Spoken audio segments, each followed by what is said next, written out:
हाँ जी दोस्तों, तो यूरोस की तो काफ़ी बात हो चुकी है।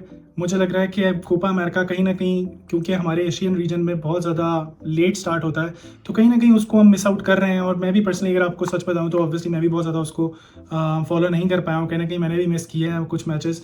और अगेन पर मैंने हाइलाइट्स में और उस तरह कवर किया है इसको काफ़ी सारा। तो मैं आपको बताता चलता हूँ कि हम क्या एक्सपेक्ट कर सकते हैं अब तक।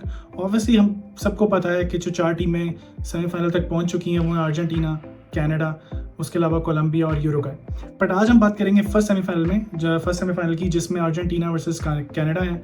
और अगर प्रिडिक्टिव लाइनअप जो हम देते हैं यूजुअली, अगर उस पर ही स्टार्ट की जाए ये वीडियो, तो अगर आप देखो तो जो अर्जेंटीना की जो स्टार्टिंग लाइनअप है उसमें मार्टिनेज है। Emi Martinez, obviously we all know how much of a legend he is, and obviously उनकी जगह अभी कोई नहीं ले सकता है, ठीक है। और इसी तरह मोलिना, रोमेरो, कुती मार्टिनेज, टियाग्लाफिको, ये हम बैक फोर का सेटअप अगेन जो कि हम वर्ल्ड कप से और बाकी एलिमेंट से देखते आ रहे हैं वो सेम एज इट इज़ रहेगा।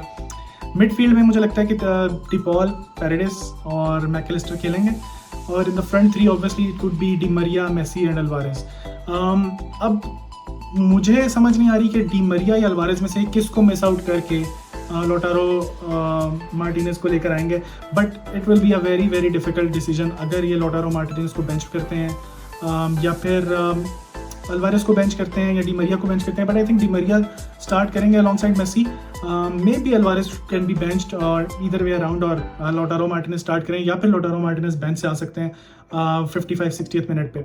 तो ये मुझे लग रहा है कुछ इस तरह की लाइनअप बैठेगी अर्जेंटीना टीम की। अगर कैनेडियन टीम की बात की जाए तो वो 4-2-3-1 सेटअप अगेन जो उनका चल रहा है बहुत अच्छे से, ठीक है। उनके प्लेयर्स सारे हैं जो इंपॉर्टेंट प्लेयर्स हैं, ऑब्वियसली जो की प्लेयर्स हैं यहाँ पे, वो अल्फोंसो डेविस हैं, वी ऑल नो, ठीक है। वो कहीं ना कहीं जोनाथन डेविड होंगे और इनके शेफलबर्ग जो है बहुत अच्छे प्लेयर हैं, ठीक है। नोवा स्कोशिया के प्रोविंस से ये हैं और जो उनकी बहुत ज़्यादा फैसिलिटीज़ नहीं है। तो आई थिंक कनाडा ने जो बहुत इंप्रेसिव चीज़ की है वो ये की है कि रिसेंट टाइम में अगर आप देखो तो जिस तरह से कैनेडियन टीम ने अपना लेवल अप किया है वो एक ऑब्वियसली बहुत ज़्यादा वंडरफुल चीज़ है। इस गेम में जैसे स्टार्ट हुआ था जब ये कोपा अमेरिका, तो पहला मैच था अर्जेंटीना वर्सेस कनाडा, जिसमें अर्जेंटीना ने बहुत इजीली, मतलब बहुत इजीली तो नहीं कहूँगा, कनाडा ऑब्वियसली प्रेसिंग कर रही थी, प्रेस कर रही थी, उनको अनकंफर्टेबल कर रही थी। बट अगेन 2-0 वॉज आप at the end of the day result पे बहुत कंफर्टेबल विक्ट्री कह सकते हो। But the signs were there, signs हमें तब भी नज़र आ गए थे कि कुछ ना कुछ साइंस हैं जहाँ पे कनाडा एक बहुत अच्छी टीम बन सकती है इस टूर्नामेंट में, और उन्होंने वो बन के दिखाया है, ठीक है। सो आई थिंक कनाडा किसी भी तरह से एक ईजी ओपोनेंट नहीं होने वाली अर्जेंटीना के लिए, बहुत टफ टाइम मिलेगा। मेसी की भी हम अगर बात करें तो ऑब्वियसली वो इस टूर्नामेंट में थोड़ा अप एंड डाउन ही रहे हैं, मतलब इंजर्ड हो गए, बहुत ज़्यादा अच्छे से परफॉर्मेंस नहीं दे पाए हैं, जो कुछ चांसेस थे उन्होंने मिस किए हैं, ठीक है, स्टार्ट वाले मैच में। और आई थिंक क्योंकि फुल फिटनेस पे नहीं है तो ऑब्वियसली, लेकिन then again having said all of this, वो नंबर 2 पे हैं इस कंपटीशन में अब तक। मतलब अच्छे प्लेयर्स में हेमिस रॉड्रिगेज के भी हमें स्टैट्स पता है, वो टॉप पे हैं। तो उसके बाद हमारे पास मेसी ही हैं। So Messi can be a very very good difference maker any day, any moment. But again इस मोमेंट पे अर्जेंटीना की टीम को जब उनकी ज़रूरत होगी तो वो ड्रॉप करेंगे in the midfield as well. तो मेसी की क्योंकि कोई खास पोजीशनिंग नहीं है, आप उसको बहुत ज़्यादा नहीं कर सकते कि जज या जो भी कि कहाँ खेलेगा, किस एलिमेंट में आएगा, मिड में आएगा, राइट विंग से निकलेगा, सेंट्रल स्पेस ऑक्यूपाई करेगा, मिड में ड्रॉप कर जाएगा, ठीक है। तो मेसी क्योंकि बहुत ज़्यादा एक सरप्राइज का एलिमेंट रखते हैं अपने अंदर, और आउटसाइड द बॉक्स भी उनकी शूटिंग एबिलिटी बहुत अच्छी है। और हमने देखा था अगेंस्ट मैक्सिको वाली मैच में जो कि वर्ल्ड कप में हुआ था कि उन्होंने किस तरह से गोल स्कोर किया था, और उसके बाद असिस्ट वी ऑल नो कि Messi what is capable of. So I think कि उनको किसी भी तरह आप डिस्काउंट नहीं कर सकते। बट दिस कैनेडियन टीम जब वो प्रेस करेंगे तो बहुत ज़्यादा, ये कोई बहुत ज़्यादा पोजेशन फेस्ट नहीं होने वाला, आई थिंक सो। यहाँ पे पोजेशन कहीं ना कहीं इवन ही रहेगी इस मैच में, जहाँ तक मुझे लग रहा है। बट देन अगेन अर्जेंटीना अगर होल्ड करती है बॉल को और मेसी को बहुत अच्छे से यूटिलाइज कर पाती है तो obviously they will have an edge, और obviously they will have an edge. But then again आप कहीं पे भी कनाडा को हल्के में नहीं ले सकते हैं भाई। सो ये this is what I want to see. अगर हम एक फॉर्म गाइड अब यहाँ पे चेक करें अर्जेंटीना और कनाडा का, तो अर्जेंटीना बहुत ही इजीली कंफर्टेबली अपने 5 मैच जीतती आ रही है, ठीक है। और विन विन विन विन वाला उनका सिचुएशन है। कनाडा समहाउ जो है, मतलब वो उन्होंने देखे उनके शुरू में टूर्नामेंट में 2 लॉसेज हैं, फिर उन्होंने मैच जीते, फिर ड्रॉ किया, फिर लास्ट मैच अपना मतलब वो पेनल्टीज़ पे ही जीत कर आ रहे हैं, 1-1 कर किया था उन्होंने ड्रॉ, और फिर उसके बाद जीत कर आए। तो कनाडा ऑब्वियसली कोई बहुत ज़्यादा सॉलिड टीम नहीं है, वी ऑल नो कि कहीं ना कहीं इन चारों टीमों में से सबसे जो हल्की टीम है वो कनाडा ही है। इसीलिए बहुत ज़्यादा लोग कह रहे हैं कि अर्जेंटीना को बहुत एडवांटेज है।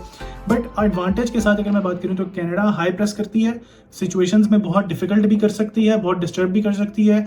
और अगर आप इनकी ओवरऑल इनका जो इनके जो कोच हैं मार्श, अगर आप उनकी फिलॉसफी देखें तो उन्होंने कहाँ से इनको ग्रो कराया, जो मतलब अगर आप इस टीम का प्रोग्रेशन देखो तो वो बहुत अच्छा आपको नज़र आता है। क्योंकि ये टीम जब वर्ल्ड कप में गए थे तो इन्होंने 3 मैचेस हार लिए थे, और ऑब्वियसली आई थिंक कि वहाँ से ये उठे हैं, अपने ऊपर वर्क किया इन्होंने, और अब इन्होंने कुछ अपने प्लेयर्स को काफ़ी सॉलिड, हम तो सिर्फ 2-3 प्लेयर्स को जानते हैं, जोनाथन डेविड को बहुत ज़्यादा लोग जानते हैं, अल्फोंसो डेविस को तो हर कोई जानता है, बट इनकी टीम में और भी बहुत अच्छे प्लेयर्स हैं। इनकी टीम में जो मिडफील्ड है वो मिडफील्डर्स बहुत अच्छे हैं, अटैकर्स ऊपर से प्रेस करते हैं, तो इनका जो एक फिलॉसफी है खेलने की वो दूसरी टीम को बहुत ज़्यादा अनकंफर्टेबल कर सकती है कहीं ना कहीं, और वहीं पे मुझे लगता है कि थोड़ा सा अर्जेंटीना को अनकंफर्टेबल करेंगे। Obviously it's a big game, so I am expecting big things from Argentina, but then again you can not discount this team at all.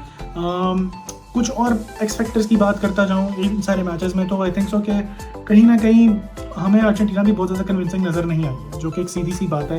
Argentina बहुत ज़्यादा उस तरह से कन्विंसिंग नहीं लगी इस पूरे टूर्नामेंट में। मेसी इन एंड आउट हैं, they know how to play without Messi, इतना मैं उनको कहूँगा। बट अगेन विदाउट मेसी जो क्रिएटिव फोर्सेस हैं कहीं ना कहीं वो डिपेंड करती हैं 2-3 प्लेयर्स के अराउंड, जो कि हैं Julian Alvarez, Lautaro Martinez for goal scoring ability, और कहीं ना कहीं एंजल डी मरिया। तो आई थिंक ये 4 प्लेयर्स जो हैं ये एक बहुत अच्छा बॉन्ड फॉर्म करेंगे। डी पॉल, पेरेडेस, मैकलिस्टर, इनसे मैं बहुत ज़्यादा हाई एक्सपेक्टेशंस नहीं रखूंगा इस मैच के अंदर, बट कहीं ना कहीं अर्जेंटीना को भी देखना पड़ेगा कि उन्होंने अगर अटैक फॉर्म करने, और अगर मेसी, जो कि बहुत ज़्यादा चांस है कि इस मैच में स्टार्ट करेंगे ही करेंगे, तो मेसी को किस तरह से यूज़ करते हैं। अगर वो सेंट्रल स्पेसेस में आते हैं, अगर वो मिड में ड्रॉप करते हैं, ठीक है, तो फिर आई थिंक सो कि गैप जो है बिटवीन फ्रंट 2, जो कि एंजल डी मरिया अगर लेफ्ट पे चले जाते हैं, और इसी तरह अगर जूनियर अल्वारेस स्टार्ट करते हैं तो वो राइट पे, या फिर लोटारो मार्टिनेज राइट पे रहेंगे थोड़ा, और ये एक डायमंड की शेप फॉर्म करेंगे मे बी, तो वो हो सकता है। क्योंकि मुझे मेसी किसी भी सूरत में विंग पे खेलते हुए इस मैच में नज़र नहीं आ रहे कि वो विंग्स पे जाएं, वो बाहर की स्पेस ऑक्यूपाई करें, वो वाइड चले जाएं। हाँ, कुछ टाइम में अगर सेंट्रल स्पेसेस ना मिली तो obviously we can all know कि मेसी अपनी तरफ से कहीं भी वॉक करते करते निकल जाते हैं, ठीक है, उन्होंने गार्डन बनाया होता है, और फिर एकदम से वो पेस लेंगे और शूट वो निकल पड़ेंगे। सो यही मैं बात करना चाह रहा हूँ कि मेसी को किस तरह से कंटेन करती है कनाडा, वो एक बहुत बड़ा की एलिमेंट है। क्योंकि कहीं ना कहीं अगर मेसी स्टार्ट कर रहे हैं तो सारा ओनस अर्जेंटीना की टीम का मेसी पे चला जाता है।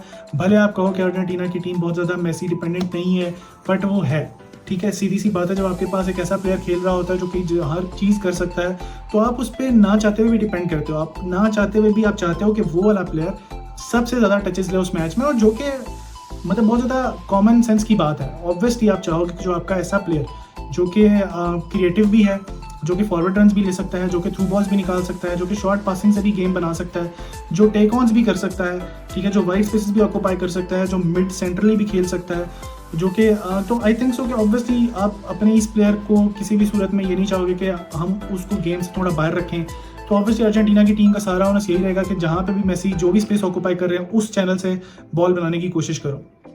हैविंग सेड दैट, जो कि एक सरप्राइज एलिमेंट हो सकता है वो अगेन एंजल डी मरिया के रन्स हैं, जो वो इन बिहाइंड निकलते हैं, जो वो कट ऑफ कर सकते हैं, वो विंग प्ले भी बहुत अच्छा कर सकते हैं, ठीक है। तो आई थिंक सो कि अर्जेंटीना के पास वो सारे टूल्स हैं, बट वो तब हैं अगर वो उसी प्लान के साथ जाएं और वो उसी प्लान को एग्जीक्यूट अच्छे से कर पाए। तो जहाँ पे मुझे लगता है कि कनाडा उनको इतने अच्छे से एग्जीक्यूट नहीं करने देगा, क्योंकि कनाडा इज़ अ टीम जो कि आपको अनकंफर्टेबल फील कराएगी। कनाडा इज़ अ टीम जो कि बहुत फिजिकल है, कनाडा इज़ अ टीम जो कि ऊपर चढ़ के खेलती है, कनाडा इज़ अ टीम जो कि आपको इतनी प्रेसिंग करेगी कि आपके लिए खेलना मुश्किल होगा। और हमने देखा है फ्रांस ने जब इनको प्रेस करना शुरू किया था वर्ल्ड कप फाइनल के अंदर, तो आपने देखा कि अर्जेंटीना किस तरह से अनकंफर्टेबल हो रही थी, ठीक है, किस तरह से उन्होंने गलतियां मिस्टेक्स की, किस तरह से उन्होंने पेनल्टीज कंसीड की। ऑब्वियसली वहाँ पे एम्बापे थे, यहाँ पे उस तरह का लेवल नहीं है, but then again what I am trying to say is कि जब कनाडा आपको अटैक करेगी और जिस तरह से वो आप पे चढ़ेंगे, तो वहाँ पे आपके जो बैक फोर और ऑब्वियसली आपकी जो मिडफील्ड है उसका बहुत ज़्यादा रोल होगा इस मैच के अंदर। अब हम ज़्यादातर लोग सिर्फ और सिर्फ अटैकर्स की बात कर रहे हैं, मेसी की, डी मरिया की, लोटारो मार्टिनेज की, जूलियन अल्वारेस की, ठीक है, ये प्लेयर बहुत इंपॉर्टेंट है, बट आई थिंक कि जो बैक फोर लाइन है, जो कि हमें पता है कि मोलिना, रोमेरो, लोटारो मार्टिनेज और टेग्लेफिको जो होंगे, तो हमें ये चीज़ पता है कि लिसांड्रो मार्टिनेज जो है वो वर्ल्ड क्लास है, scooty रोमेरो is a world class player, आप उसको कुछ नहीं कह सकते। मोलिना और टेग्लेफिको भी obviously they are world class, they have won the World Cup, but I think इन चारों के ऊपर बहुत ज़्यादा ओनस रहेगा। इन चारों को होल्ड अप प्ले और होल्ड करनी पड़ेगी बॉल, और पोजेशन बेस्ड अगर फुटबॉल खेलते हैं, और अगर थोड़ा सा जो आपकी मिडफील्ड है वो पीछे की तरफ आती है, ठीक है, वो थोड़ा सा मतलब इतना चढ़ के नहीं खेलते हैं, लाइन को हाई लाइन नहीं खिलाते और थोड़ा पीछे आपके पास आते हैं टू मेक शॉर्ट पासेज और मेक दिस ट्राइंगल्स। तो वहाँ पे आई थिंक सो कि बॉल प्रोग्रेशन करना वेरी वेरी की एलिमेंट होगा, जो कि इन चारों के ऊपर बहुत ज़्यादा बेस करता है। सो लेट्स सी कि क्या बनता है। अगर प्रेडिक्शंस की बात करूँ अब, तो आई वुड से कि Argentina would be comfortable somehow, and I think कि 2-1 मुझे लगता है कि ये मैच कहीं ना कहीं रहने वाला है। ऑल्दो कनाडा बहुत ज़्यादा ओपन प्ले से गोल स्कोर कर अभी तक नहीं किए हैं, बट आई थिंक सो कि वो कोई, जैसे कि मैंने कहा, प्रेस करके कोई पेनल्टी, कोई फ्री किक, कोई इस तरह की चीज़ करके दे कैन मेक इट 1-1 और समहाउ। बट मेरी फाइनल प्रेडिक्शन अगेन यही है कि Argentina would be comfortable enough to go into the finals 2-1। और आप मुझे बताइए कि आपकी क्या प्रेडिक्शन है, आपकी क्या लाइनअप है, जो आपको लग रहा है, ऐसी कौन सी चेंजेस हैं जो आपको लगता है कि हो सकती हैं या आप एक्सपेक्ट कर रहे हो। And do not forget to watch अगली वीडियोस जो कि कोपा अमेरिका के ऊपर भी हैं, जो कि other half of the Copa America है, जो कि कल आएंगी, और यूरोस की भी हमारी एक सीरीज़ पूरी चल रही है। So please do not forget to like and share and subscribe, क्योंकि मेरा एक नया चैनल है, तो मैं चाहूँगा कि आप लोग मुझे सपोर्ट करो। और कोई भी फीडबैक है तो please write that in comments, और मिलते हैं next video. See you guys.